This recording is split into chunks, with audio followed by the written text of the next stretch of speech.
یہ تمام گمراہیاں جو رسول مکرم اسلام کے بعد جتنی گمراہیاں آئیں، سب کے پیچھے ان کا جذبہ دینی تھا، سب نے کام دین کا کام کر رہے ہیں۔ امام حسین کے مقابلے میں جو کربلا آئے، آپ دیکھیں صدائیں بلند ہوتی ہیں، حسین ابن علی کو شہید کرو تاکہ ہم نماز پڑھ لیں۔ نبی کی نواسیوں کے خیمے جلائے جا رہے ہیں قربتاً الی اللہ، اور وہ مقتل کے مناظر کے جب امام حسین علیہ السلام کا لاشا زمین پر گرا، تو جب امام زمین پر ہیں، نواسۂ رسول وہ جو حامل صفات الہیہ ہے، جب وہ زمین پر ہیں تو اب جس کے ہاتھ میں تیر ہے وہ تیر پھینک رہا ہے، جس کے پاس نیزہ ہے وہ نیزہ پھینک رہا ہے، جس کے پاس پتھر ہے وہ پتھر پھینک رہا ہے، اور جس کے پاس کچھ بھی نہیں ہے وہ قربتاً الی اللہ تپتی ہوئی ریت نواسۂ رسول پہ پھینک رہا ہے تاکہ اللہ کا قرب حاصل کر سکوں۔ یہ گمراہیاں کیوں آئیں؟ اس لیے کہ امت نے وہ منبع دین چھوڑ دیا جو رسول خدا مقرر کر کے گئے تھے کہ میرے بعد دین لینے کا مرکز و محور اہل البیت ہے۔ جب امت نے وہ منبع چھوڑا، وہ مرکز چھوڑا، تو پھر جس کے پاس بھی گئی انہوں نے اپنے مفاد کے لیے جھوٹا دین بنا کر امت کو دیا، اور پھر امت اس دین پر عمل پیرا نظر آئی، اور پھر گمراہیوں کے وہ باب کھولے کہ آج تک وہ گمراہیوں کے باب کھلے ہوئے ہیں۔ وہ واقعہ جو سبب بنا جنگ نہروان کا، وہی عبداللہ ابن خباب۔ عبداللہ ابن خباب امیر المومنین کے جانثار صحابیوں میں سے تھے۔ جنگ صفین کے بعد جب اپنے گھر والوں کے پاس گئے اور اپنی بیوی سمیت آ رہے تھے کوفہ کی طرف، راستے میں ان خوارج نے عبداللہ ابن خباب کو پکڑ لیا۔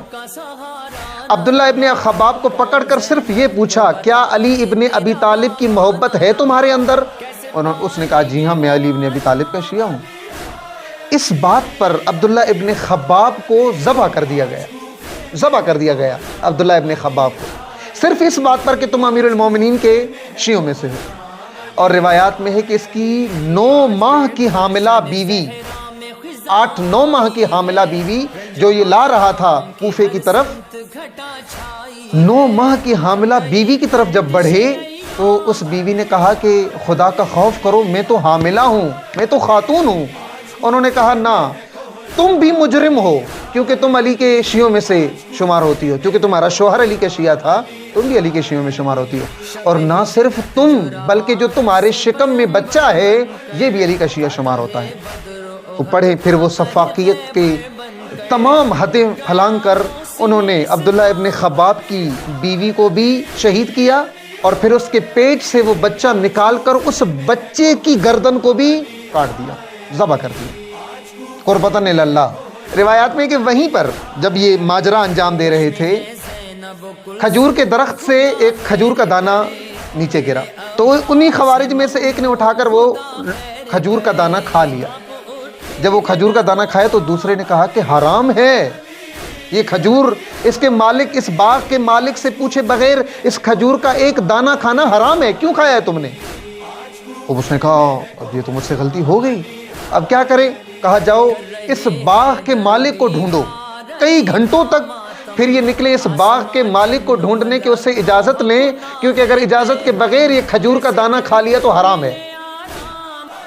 اتفاقاً اس باغ کا جو